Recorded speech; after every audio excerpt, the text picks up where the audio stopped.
Happy Krishna Ashtami.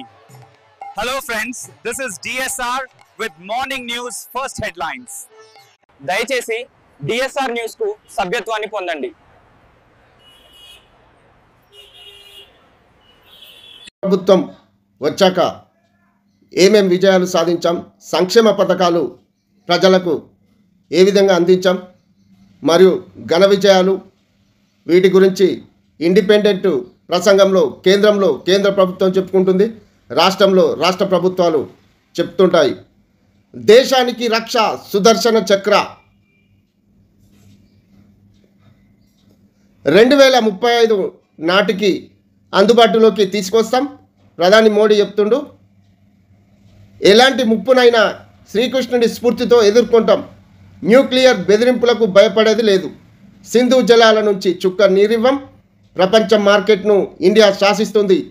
రైతు వ్యతిరేక విధానాలను అడ్డుగోడ లెక్క నిలబడతా. జీఎస్టీ తగ్గించి దీపావళి ఆనందాన్ని రెట్టింపు చేస్తాం. ఎర్రకోట వేదికగా ప్రధాని స్వతంత్ర దినోత్సవ ప్రసంగం. పీఎం వికసిత్ భారత్ రోజ్గార్ యోజన ప్రారంభం. ఎర్రకోటపై మోదీ నోట ఆర్ఎస్ఎస్ మాట. మాతృభూమి కోసం వాళ్ళు జీవితాన్ని అంకితం చేశారు. సేవ, అంకితభావం, అద్భుతమైన క్రమశిక్షణే సంఘ్ గుర్తింపని వ్యాఖ్య. పదవిని కాపాడుకోవడం కోసమే మోదీ అట్లా మాట్లాడాడు అని కాంగ్రెస్ అంటుంది. యువతకు ఆర్థిక భరోసా. ప్రధానమంత్రి వికసిత్ భారత్ రోజ్గార్ యోజన పేరుతో కొత్త స్కీమ్ లాంచ్ చేస్తున్నాం. ప్రైవేట్ రంగంలో మొదటిసారి ఉద్యోగం పొందిన యువతకు ఈ పథకం కింద 15,000 ఆర్థిక సాయం అందిస్తాం. ఈ పథకం కింద 3.50 కోట్లకు పైగా యువతకు ఉపాధి అవకాశాలు లభిస్తాయి. ఉద్యోగ అవకాశాలు కల్పించే కంపెనీలకు తగిన ప్రోత్సాహకాలు ఇస్తాం. ఎంప్లాయీస్ ప్రావిడెంట్ ఫండ్ ఆర్గనైజేషన్ ఈపీఎఫ్లో ఫస్ట్ టైం రిజిస్ట్రేషన్ చేసుకున్న ఉద్యోగులకు 2 విడతలుగా 15,000 ఇస్తాం. ₹1,00,000 జీతం ఉన్న ఉద్యోగులు కూడా అర్హులే. 6 నెలల సర్వీస్ తర్వాత ఫస్ట్ ఇన్స్టాల్మెంట్, మరో 6 నెలల సర్వీస్ తర్వాత సెకండ్ ఇన్స్టాల్మెంట్ అందజేస్తాం అని ప్రధాని మోదీ చెప్తుండు. ప్రైవేట్ రంగంలో ఉద్యోగాలు ప్రోత్సహించే విధంగా ఈ పథకం ప్రవేశపెట్టిండు. ఎలాంటి ముప్పునైనా దేశాన్ని రక్షించేందుకు వీలుగా శ్రీకృష్ణుడి సూర్పుతో సుదర్శన చక్ర అనే అత్యాధునిక డిఫెన్స్ సిస్టమ్ అందుబాటులోకి తెస్తున్నాం. ప్రధాని నరేంద్ర మోడీ ప్రకటించారు. 2035 నాటికి ఈ రక్షణ కవచం రెడీ అవుతుందని చెప్పారు. దేశంలో అత్యంత కీలక ప్రదేశాలను సుదర్శన చక్ర కాపాడుతుందని ఆయన అన్నారు. ప్రతి పౌరుడు దీని కింద సురక్షితంగా ఉన్నట్లు భావిస్తారని మోదీ పేర్కొన్నారు. శుక్రవారం 79వ స్వాతంత్ర దినోత్సవాన్ని పురస్కరించుకొని ఎర్రకోటపై జాతీయ జెండా ఎగురవేశారు. 103 నిమిషాల పాటు సాగిన ప్రసంగం జీఎస్టీ విధానంలో సంస్కరణలు తెస్తామని, వచ్చే దీపావళి రెండింతల ఆనందాన్ని తీసుకొస్తుందని తెలిపారు. ఈ సంస్కరణలతో నిత్య అవసరాల వస్తువుల ధరలు తగ్గి ప్రజలు రిలీఫ్ కలుగుతుందని పేర్కొన్నారు. దేశ ఆర్థిక వ్యవస్థ మరింత బలపడుతుందని విశ్వాసం వ్యక్తం చేశారు. మోదీ తన ప్రసంగం మధ్యలో కవితలు చదివారు. దేశంలో యువత కోసం 1,00,000 కోట్లతో ప్రధానమంత్రి వికసిత్ భారత్ రోజ్గార్ యోజన అనే పథకాన్ని అందుబాటులోకి తెస్తున్నట్లు ఆయన ప్రకటించారు. 15 ఆగస్టు నుంచే ఇది అమల్లోకి వస్తుందని తెలిపారు.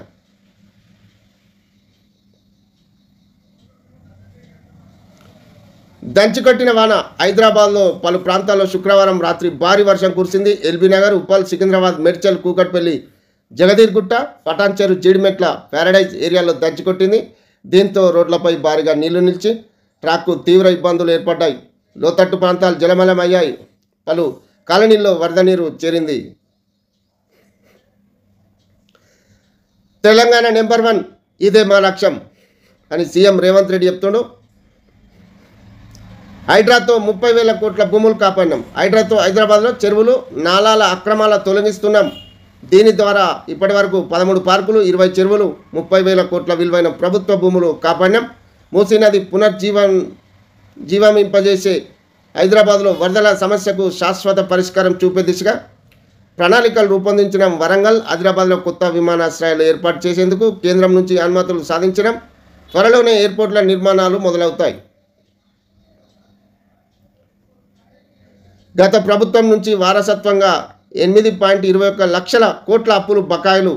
అప్పులో రీపేమెంట్లకే 2.20 లక్షల కోట్లు చెల్లించడం. ఆర్థిక ఇబ్బందులున్నా సంక్షేమం ఆపట్లేదు. అప్పుల భారం లేకుండా మరింత చేసేటోళ్ళం. సామాజిక న్యాయానికి కట్టుబడి ఉన్నామని వెల్లడి. బీసీ రిజర్వేషన్ల బిల్లును కేంద్రం ఆమోదించాలని డిమాండ్. గోల్కొండ కోటలో జాతీయ జెండాను ఆవిష్కరించిన సీఎం. ఎవరెన్ని కుట్రలు చేసినా నీటి వాటాలు వదులుకోం. గోదావరి కృష్ణా జిల్లాల్లో రాజీ పడేది లేదు. సీఎం రేవంత్ రెడ్డి చెప్తుండు, వాటా సాధించే వరకు ఎవరి బెదిరింపులకు లొంగేది లేదు. మన అవసరాలు తీరాకే వేరే వాళ్లకు నీళ్ల గురించి ఆలోచన. శ్రీశైలం, నాగార్జున సాగర్, శ్రీరామ్ సాగర్, కోయిల్ సాగర్తోనే వరి దిగుబడులు. రాజకీయ ప్రయోజనాల కోసం కొందరు సెంటిమెంట్లు రెచ్చగొడుతున్నారని ఫైర్. వరద నీటితో బనకచెర్ల ప్రాజెక్టు కట్టుకుంటామంటే అభ్యంతరాలు ఎందుకు అని చంద్రబాబు అంటుండు. వరద కష్ట నష్టాలు భరించాలి కానీ ఆ ఫ్లడ్తో ప్రాజెక్టులు కట్టుకోవద్దా? సీమను సస్యశ్యామలం చేసేందుకు బనకచెర్లను చేపడుతున్నాం. దాంతో ఏ రాష్ట్ర నీటి ప్రయోజనాలకు నష్టం జరగదు. ఇండిపెండెన్స్ డే స్పీచ్లో వ్యాఖ్యలు. ప్రపంచంలో తెలంగాణ అగ్రస్థానంలో నిలబెట్టేందుకు తమ ప్రభుత్వ లక్ష్యమని సీఎం రేవంత్ రెడ్డి తెలిపారు. ఇందులో పాలనలో పారదర్శకత, అభివృద్ధి, ఆధునికత, సంక్షేమంతో నిబద్ధతతో ముందుకెళ్తున్నామని చెప్పారు. తాము అధికారంలోకి వచ్చిన తర్వాత ప్రజలు, ఉద్యమకారులు, అమరవీరుల ఆకాంక్షలకు తగ్గట్టు విధానాలను రూపొందించామని పేర్కొన్నారు. దేశంలో ఇతర రాష్ట్రాలే కాకుండా న్యూయార్క్ లాంటి ప్రపంచ నగరాల్లో తెలంగాణ పోటీ పడేలా తీర్చిదిద్దడమే మా ప్రభుత్వ లక్ష్యం.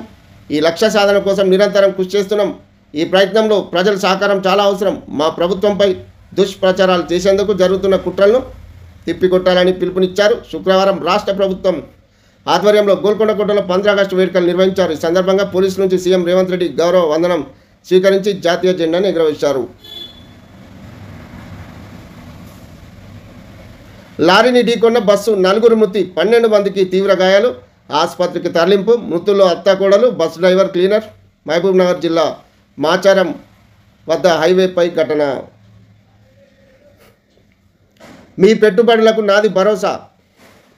మధ్యతరగతి నుంచి వచ్చిన అలానే ఆలోచిస్తా ఐటెక్స్ క్రెడాయి ప్రాపర్టీ షో ప్రారంభోత్సవంలో సీఎం రేవంత్ రెడ్డి.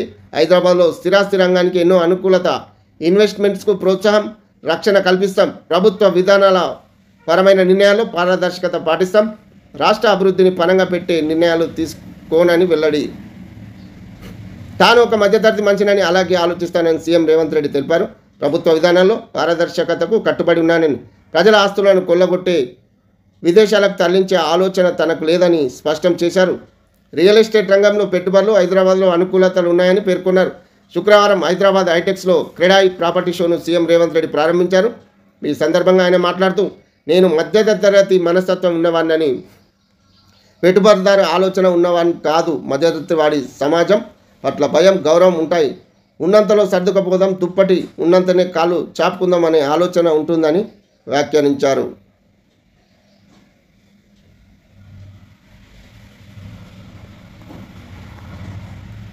ఇక 2 స్లాబులే వచ్చే నెల జీఎస్టీ కౌన్సిల్లో నిర్ణయం తీసుకునే ఛాన్స్. తగ్గనున్న పన్నుల భారం, తొలగనున్న 12%, 28% స్లాబు రేట్లు. జనం వాడే 99 సాధారణ వస్తువులు 5% స్లాబులోకే, 28% స్లాబులోని 90 వస్తువులు 18%కి మార్పు. ప్రతిపాదనలను మంత్రుల బృందానికి పంపిన కేంద్రం. 119 ఏపీపీ పోస్టుల భర్తీకి నోటిఫికేషన్. త్వరలో దరఖాస్తుల తేదీ వెల్లడి.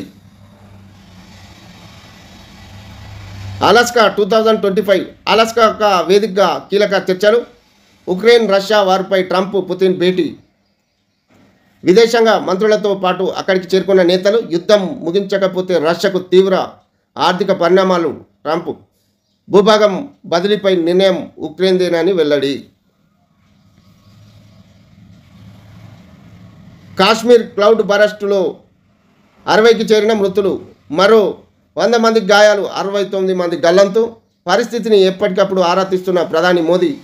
నేడు చోసిటీ గ్రామానికి సీఎం ఒమర్ అబ్దుల్లా. ఢిల్లీలో కూలిన దర్గా పైకప్పు, 6 మృతి, 5 గాయాలు. హుమాయూన్ టంబు సమీపంలో ఘటన.